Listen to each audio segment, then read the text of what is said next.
साथियों नमस्कार। आपका स्वागत है आपके अपने YouTube चैनल अमित कुमार तिवतिया पर। आज एक नए विषय के साथ आपसे मुलाकात हो रही है। जी हाँ, जैसा कि आप देख रहे हैं, आज हम चर्चा करने वाले हैं अपने नए पार्लियामेंट हाउस के विषय में।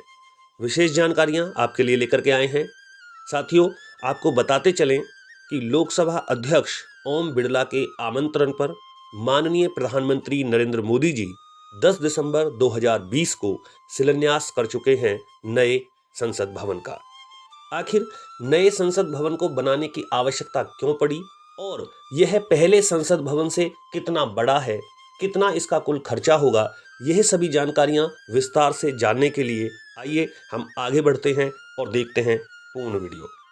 देश की आजादी के 75वें वर्ष यानी जब हम 2022 में होंगे तो नए संसद भवन में बैठकें होंगी। यह आप देख ही रहे होंगे। आखिर इतनी जल्दी कैसे? क्योंकि इस संसद भवन का निर्माण हो रहा है सेंट्रल विस्टा परियोजना के माध्यम से। आपने सेंट्रल विस्टा परियोजना शब्द पहले भी सुना होगा, क्योंकि सेंट्रल विस्टा परियोजना के अगेंस्ट अनेक याचिकाएं सुप्रीम कोर्ट में दायर हुईं और सभी रद्द हुईं। समय समय पे राजनीतिक दलों ने, व्यक्तिगत लोगों ने सेंट्रल विस्टा परियोजना के विरुद्ध सुप्रीम कोर्ट में याचिकाएं दायर की, लेकिन फैसला सरकार के पक्ष में आया और निर्माण शुरू हुआ भारत के नए संसद भवन का। नए संसद भवन का क्षेत्रफल 64,500 वर्ग मीटर है, जिसका निर्माण भारत की राजधानी नई दिल्ली में चल रहा है। यदि हम एक नजर में इसका खर्चा देखें, 971 करोड़ रुपए इसका खर्चा तय है, जो नए संसद भवन के निर्माण में खर्च होगा। आइए जानते हैं अन्य जानकारियां। नए संसद भवन का निर्माण कौन कर रहा है और यह निर्माण कब तक पूर्ण होगा? इन दोनों ही विषयों पर चर्चा के लिए आप यहां देख सकते हैं कि भारत की प्रतिष्ठित कंपनी टाटा प्रोजेक्ट इसका निर्माण कर रही है और इसको अक्टूबर 2022 में पूर्ण करने का निर्णय लिया जा चुका है।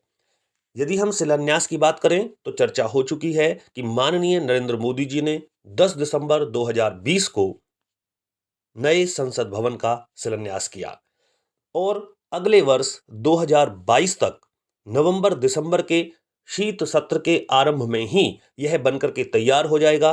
तो टाटा प्रोजेक्ट कंपनी की एक कोशिश है कि आगामी जो नवंबर दिसंबर 2022 का शीतकालीन सत्र होगा, उसकी शुरुआत भारत के नए संसद भवन में ही हो। आइए जानते हैं और कुछ विशेष बातें। यह प्रश्न बहुत विचारणीय है कि अब नए संसद भवन को बनाने की आवश्यकता क्यों पड़ी।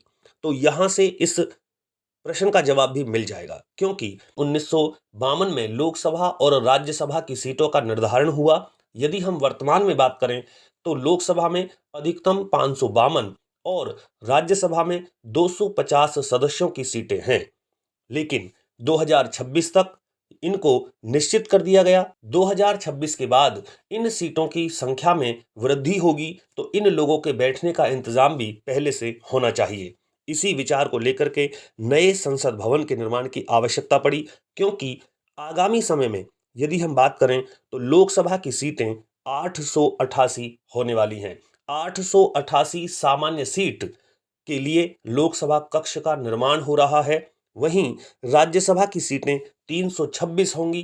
राज्यसभा कक्ष में 326 सांसद बैठ सकेंगे। जब बात आती है लोकसभा और राज्यसभा के संयुक्त अधिवेशन की, तब इनकी संख्या 1224 होगी। तो 1224 सीटों की स्थापना के लिए लोकसभा कक्ष को बड़ा बनाया जा रहा है। इन सीटों की संख्या को देखते हुए ही नए संसद भवन का निर्माण हो रहा है। कुछ विशेष बातें हैं कि प्रत्यक्ष रूप से भारत के नए संसद भवन के निर्माण में इंजीनियर और जो मजदूर लगे हैं, उनकी संख्या लगभग 2000 है, क्योंकि देश की लोकतांत्रिक व्यवस्था के सफर के साथ साथ सांस्कृतिक धरोहरों के चित्र भी इस नए संसद भवन में देखने को मिलेंगे।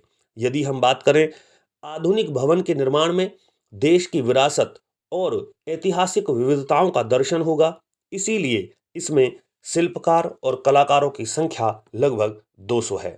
मित्रों, अप्रत्यक्ष रूप से तो नए संसद भवन में लगभग 9,000 व्यक्ति कार्य कर रहे हैं। आइए आगे जानते हैं।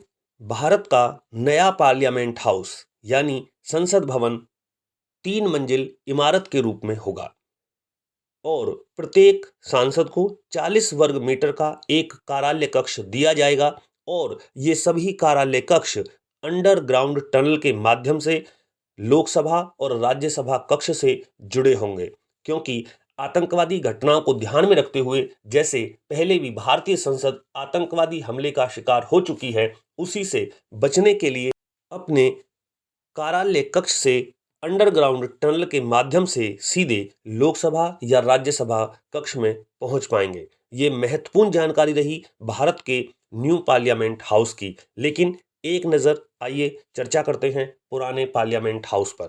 वर्तमान या पुराना कहा जाए संसद भवन एक नज़र में। इस संसद भवन की नींव 12 फरवरी 1921 को ब्रिटिश प्रशासन के समय रखी गई थी।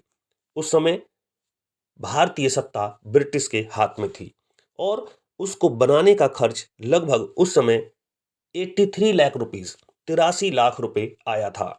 साथियों, पुराने संसद भवन या वर्तमान संसद भवन जो अभी है, जो 2022 तक रहने की संभावना है, को लगभग 6 साल में निर्मित किया गया। इसका उद्घाटन उस समय के लॉर्ड गवर्नर जनरल भारतीय वायसराय लॉर्ड इरविन ने 18 जनवरी 1927 को किया था और इस पार्लियामेंट हाउस का जो डिजाइन तैयार किया था वो एडविन लुटियंस ने किया था। तो अब मन में यह भी एक शंका उत्पन्न हो जाती है कि क्या अब भारत का पुराना पार्लियामेंट हाउस टूटने वाला है या ये रहेगा या नहीं रहेगा। तो ये मैं आपको साफ तौर पे बता दूं कि यह पुराना संसद भवन भारत की ऐतिहासिक धरोहर के रूप में इसी प्रकार से बना रहेगा जैसे बना है।